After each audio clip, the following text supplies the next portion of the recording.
E aí sempre aparece alguém que encarna esse espírito para a sociedade inteira. E cria-se uma relação mórbida entre esse grupo da sociedade e esse que encarna essa realidade da expressão contra aquilo que a sociedade teme de um modo geral. Quando aparece alguém que dá cara a isso, cria-se uma relação mórbida entre a sociedade e aquele que é o encarnador dessa expressão. Porque eles não querem ficar sem quem fale em nome deles o que eles achavam que não poderiam jamais expressar na presença dos romanos, que eram despóticos até a última expressão do despotismo. Então aquele cara era útil, inconscientemente útil, para todo mundo de Gadara, de Gerés e Gadara. Então o que acontece? Jesus pergunta qual é o nome dele. E aí está um diagnóstico maravilhoso, porque Jesus não vive perguntando o nome de endemoninhados aos quais ele liberta. Ele não vive perguntando esses nomes. É para esse homem que ele pergunta. É exclusivamente para esse homem. Não é como aqui entre nós que o pessoal faz anamnese de supostos demônios que são, na maioria das vezes, apenas histéricos. Aí ficam, qual é teu nome? Não sei o quê, você veio por quê? Esse papo furado. Jesus nunca teve, era sai dele, espírito imundo, e pronto. Neste único caso, é que ele pergunta qual é o teu nome, porque o caso era complexo.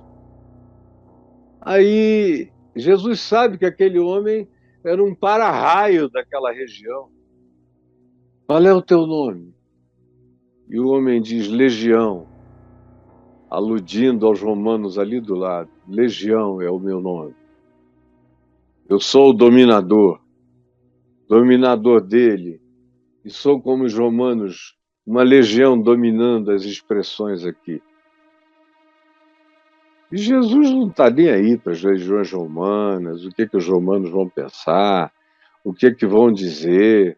O cara disse que era uma legião e ele mandou a legião sair. Era um modo de dar recado também para os romanos. Essa notícia correu. O cara falou que era uma legião. E Jesus disse, sai. E a legião saiu correndo, entrou nos porcos. Fez a legião associada aos romanos entrar nos porcos, que se mataram jogando-se no despenhadeiro abaixo. Jesus definitivamente queria acabar com a expressão de engano e de multipersonalidade, multifacetamento, multipersonas que aquele homem encarnava às centenas e aos milhares. É um caso extremo de um indivíduo com todas as faces que ele quisesse apresentar no meio da sua sociedade. Aí você pergunta,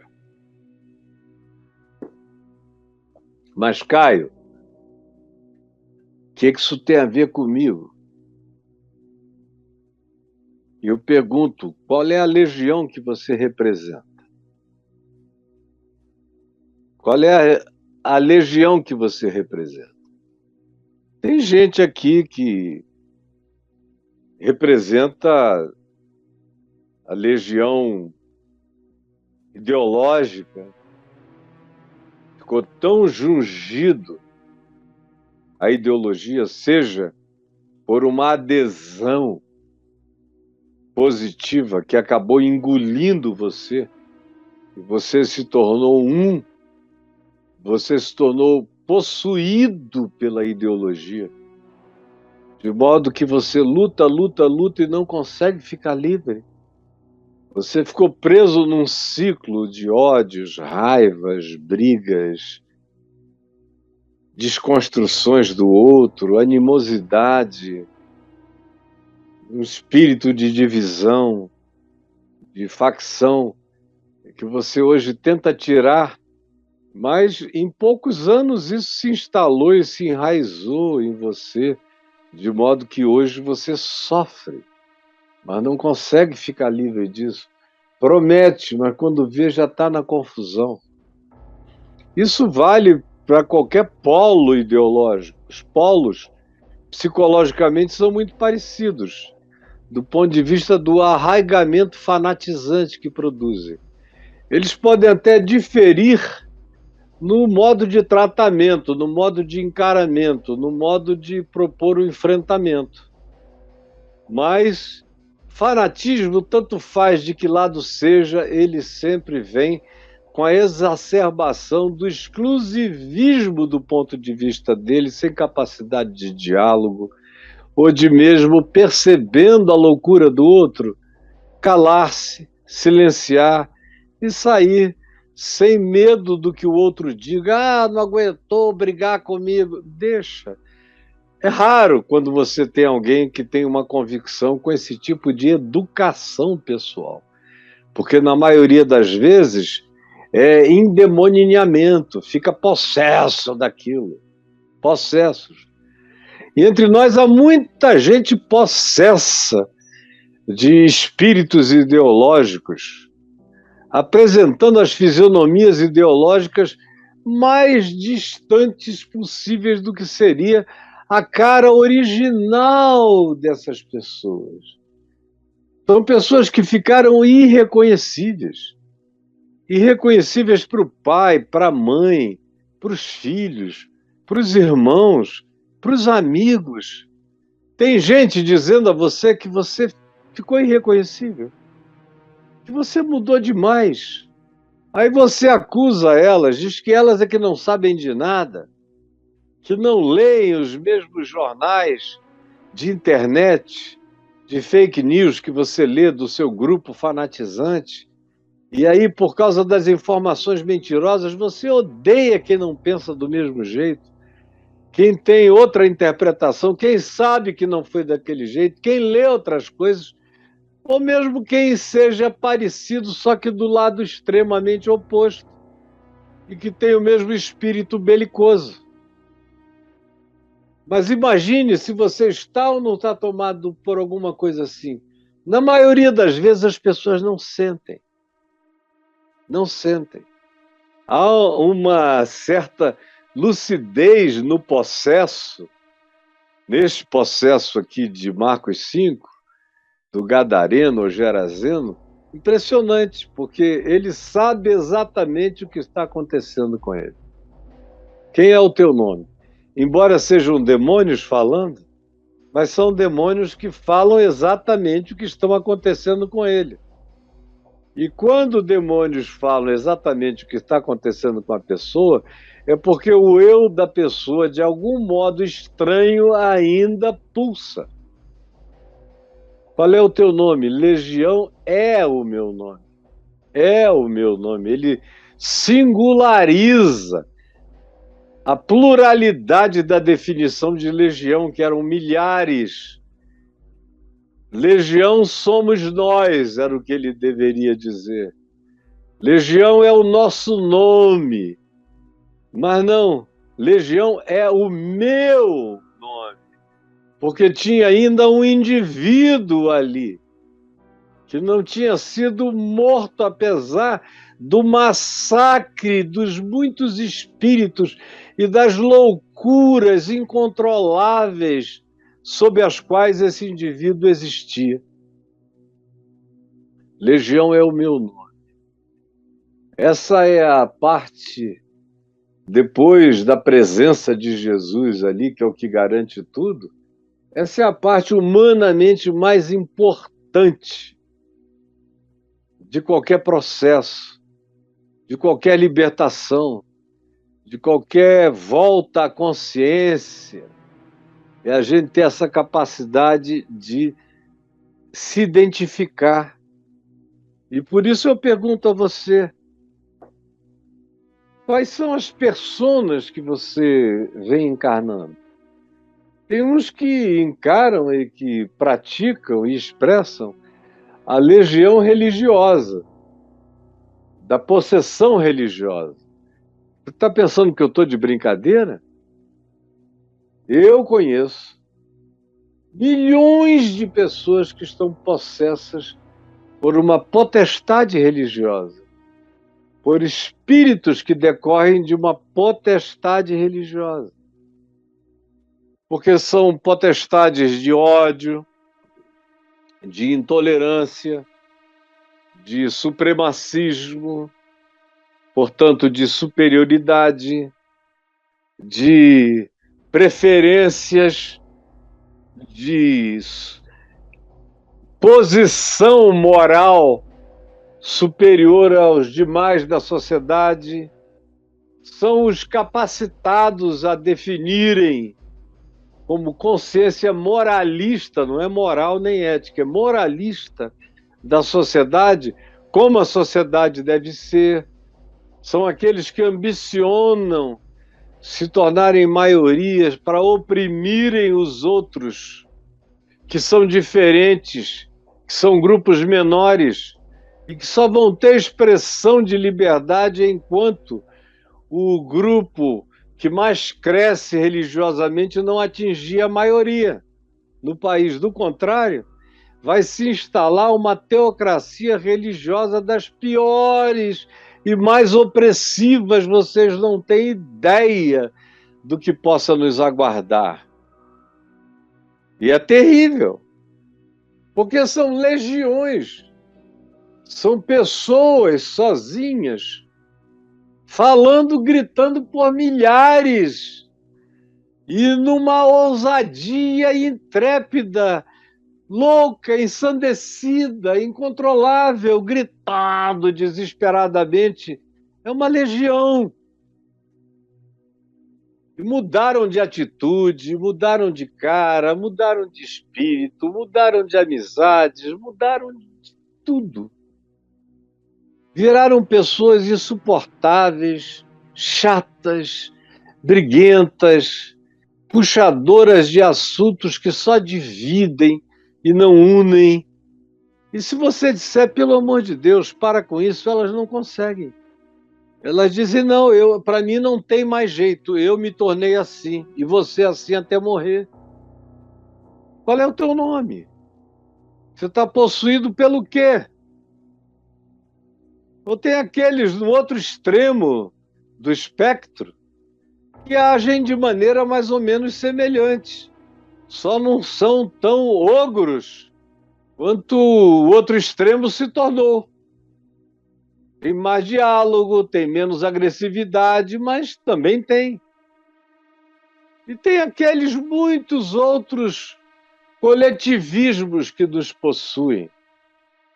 Existem aqueles que se tornam possuídos, por exemplo, pela família do cônjuge. Eu conheço homens que eram de um determinado modo. Aí casaram com uma pessoa muito ligada à família. E depois de 5 anos, você já não reconhece mais aquela pessoa. Pode ser seu filho, mas ele mudou tanto nos últimos 5 anos que ele praticamente ficou possuído por outra cara, outra cultura, outra mente, outro espírito, outra atitude, outro modo de ser. E não foi para melhor, foi só diferentemente chocante. A mesma coisa acontece com mulheres. E sejam mulheres obrigadas pelos maridos e que não têm personalidade forte, que não têm identidade a ser afirmada, acabam sendo engolidas e depois não sabem mais nem quem são. Quando se divorciam, quando são abandonadas, ficam vazias, ocas, tentando descobrir quem eu sou, meu Deus, quem eu sou. Depois de 25, 30 anos de casamento, eu não sei mais quem eu sou. Quem pode me ajudar a descobrir quem eu sou? Eu recebo essa pergunta o tempo todo e mais. recebo cada vez mais frequentemente. Aí você vê pessoas possuídas pelo espírito da ganância. Elas não conseguem mais pensar com outras categorias. Aquela condição e aquela determinação mental e aquele condicionamento de olhar não deixam a pessoa ver mais nada. É hiperfoco. É só aquilo, é só aquilo, é só aquilo. Ou então a legião de espíritos de sensualidade, de pulsão sexual, que não se controla. Vício sexual é um dos mais fortes que se pode experimentar. Mexe com toda a química da gente, de prazer. E quando você não pratica, ela abisma você na depressão. Você tem que se botar para cima, evocar todos os espíritos do excitamento, para que você sinta aquela droga correndo no seu cérebro, com aquela excitação de um tarado desgovernado, que é o prazer do cara sexualmente viciado, do homem, da mulher, sejam eles quem forem. E não importa o gênero que a pessoa assuma, isso não é doença de heterossexuais, é de qualquer um, de qualquer forma de sexualidade e expressão. E aí a gente pode sair multiplicando as possessões. Eu vejo gente, por exemplo, que é uma legião de autores acadêmicos. Uma legião. Você conversa com certas pessoas filosóficas, teológicas, cultas, acadêmicas nas suas áreas, e praticamente não consegue conversar com elas. Eu conheço muita gente culta nesse país, mas é frustrante o encontro com essas pessoas, porque você encontra e você acha que vai tomar um café, bater um papo, almoçar ou jantar, e a conversa é toda sobre autores. Você já leu fulano? Se você tiver lido, já leu toda a obra? Já leu o livro tal? O livro tal quase ninguém tem, eu tenho. Aí, ó, deixa eu te dizer o conteúdo do livro tal. Aí você ouve. Aí, rapaz, por falar nisso, tem também um outro livro de um autor tal, tal, que fala coisa parecida, um pouco diferente nisso. E se você ficar 3 horas com a pessoa, é só um discurso de biblioteca. De biblioteca, imagina só quantos nomes eu tenho aqui na minha biblioteca, que está com a maioria das coisas em caixotes ainda, e outras umas em cima das outras, ou blocos de 3 grupos de livros aqui, 2 para trás ainda, não aparecem. Mas imagina só, se meu papo com vocês fosse citar autores, para confirmar o que eu digo, não sei quem diz isso, não sei quem disse aquilo, tal, não conseguem simplesmente dizer eu creio. Não fazem nunca a sua própria síntese. Não têm uma identidade de pensamento pessoal, de filosofia pessoal, de existencialidade definida pela sua própria convicção, não pelo caleidoscópio da opinião de milhares, mas pela minha síntese, minha, absoluta, o que eu tenho que falar a respeito dela, ela é minha. Ela não é absoluta porque ela não é fechada, ela está aberta, mas é absolutamente minha. Pouca gente tem essa coragem. E aí vão botando máscaras, projetando máscaras. Qual é o teu nome? Legião é o meu nome, é como aquela ilustração que a gente rodou aqui do início, que eu não sei se vocês já viram, tá aí, ó, passando, bem no rostinho da gente. Aí tem hora de botar, tem hora de tirar, tem hora de projetar, não precisam ser caras diferentes, basta que a sua identidade mude. E aí, mesmo com a mesma cara, você apresenta outra pessoa, outra projeção, outra visibilização. Então, me responda, qual é o teu nome?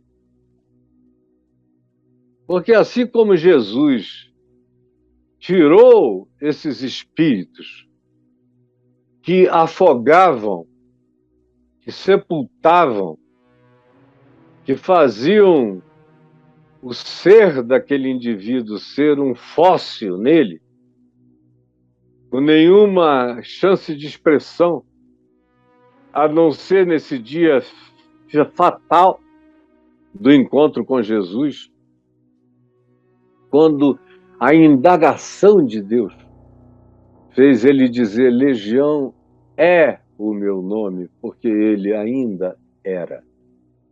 Apesar de todo o abafamento, de todo o controle, de toda a loucura, de vez em quando ainda subia, ainda havia uma aparição, ainda havia alguma pontinha do nariz, tomava fôlego e afundava outra vez no abismo daquelas muitas identidades. Eu pergunto a você, você não está, porventura, sofrendo de outras identidades, de outras assimilações, de outras absorções que você possa ter feito? E você foi absorvendo, absorvendo, de modo que você nem percebeu como você mudou, como você foi para extremos estranhos, e como você, ao fazer isso, perdeu a pessoa mais importante da vida, que é você mesmo. Você mesmo. Você foi produzindo personas, caras, apresentações, representações variadas e diversas. Porque tem aqueles seres que são legiões camaleônicas, que são aqueles que, para cada lugar, onde quer que cheguem, apresentem a cara do lugar. São miméticos, absorvem as tonalidades, as aparências. São como uma lula gigante, assim, que toma todas as caras, todas as formas, todos os tamanhos. São seres moluscos, que não têm uma espinhela, que não têm uma estrutura imutável. Não, eles são altamente adaptáveis, vão botando a cara que as pessoas querem ver. E aí perde a identidade. Presta atenção no que eu estou te dizendo, tá vendo? Preste atenção no que eu estou lhe falando. Quem tem cara para todo mundo, não tem cara para si. Quem tem cara para todo mundo, quem apresenta uma cara conforme o desejo de cada pessoa que encontra, se desencontra de si mesmo. Perde seu próprio eu nessas construções, dessas camadas falsificadas da sua identidade. E deixa eu dizer uma última coisa. A única pessoa que pode se relacionar com Deus em você é você. Não são as suas personas. Deus não conhece as suas personas. Você pode ter milhares de máscaras, de caras, de interpretações, de posicionamentos nos ambientes sociais que você frequenta e variar essa cara de acordo com as ambiências, mas esses que você cria, produz e mascara, Deus não conhece. Tem gente que vive de máscara, quase desde o dia que nasceram. Tem uns que bem pequenininhos começaram a se mascarar. Tem outros que começaram na adolescência. Outros na primeira juventude. Outros, depois que o primeiro casamento acabou e você tinha 27 anos de idade, disse: nunca mais eu vou ser sincero com ninguém. E aí você só apresenta máscaras. E aí não tem nenhuma relação com Deus, porque Deus não é o Senhor do trono do baile de máscaras. Ele é o Senhor do quebrantado, humilde, sincero de coração, que tem uma cara só diante dele e uma cara só para a vida. Os que têm muitas caras ele chama de hipócrita, que quer dizer mascarado, usador de máscara, que é a pessoa aparentemente que mais recebeu confrontação de Jesus no Evangelho. Foi esse tipo de personalidade, de natureza e de expressão humana, os hipócritas. Hipócritas. Hipócritas. É o que ele diz o tempo todo: tire a máscara. De máscara eu não te conheço. Eu não sei quem você é. Viveu de máscara? Vai ficar de fora. A máscara não apresentou a sua identidade. E a identidade da gente só é apresentada mediante a sinceridade, a verdade, o quebrantamento e a transparência do coração na presença de Deus e dos seres humanos.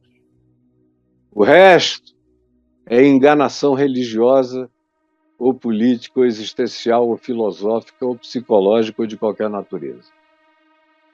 Jesus, eu te peço que essa palavra simples dita aqui encontre algum lugar, gere algum impacto, produza aquele desconforto para a vida, aquela angústia que transforma, aquele arrependimento perturbador, mas que nos regenera, que cria uma regênesis, que muda o nosso estado mental e os nossos pensamentos e atitudes. É o que eu peço que o Espírito Santo realize, estendendo a mão, e que tu envie os teus anjos, distribuidores de dons, de graças e de socorros sobre as vidas de todos aqueles que invocam o teu nome em espírito e em verdade. É o que eu te peço em nome de Jesus. Amém.